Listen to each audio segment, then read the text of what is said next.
Hi guys! Welcome back to another mini vlog. And yes, aalis kami ngayon ni Kuya Gabe. Paano ba naman kasi nakagat ulit siya ng aso.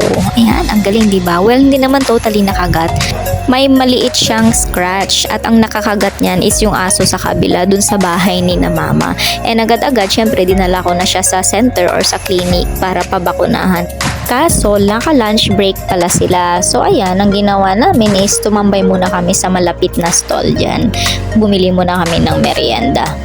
Filipino time na naman. Nakalagay 11:30 to 12:30 p.m. Lunch, out for lunch. Pero anong oras na? Anong oras na? Anong oras na? 12:42, wala pa. Ay, naku. Init pa naman dito, buti sana may antayan. Wala naman. At ayun na nga, pumunta na kami agad doon or bumalik kami. At kasi anong oras na? Dapat diba before 12:30 nandyan na yung magbabantay. Kaso anong oras na 12:42 na.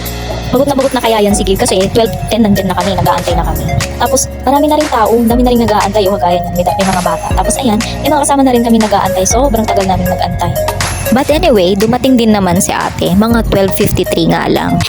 By the way, pangalawang kagat na to ni Gabe and hindi ko na na-videoan yung pag-vaccine niya.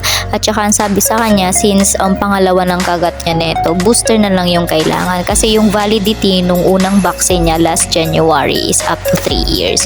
So, 2 doses na lang yung kailangan. And balik namin is sa Monday, pumili na rin kami ng gamot nila sa pangsipon. So, ayun lang guys. Thank you for watching. Bye!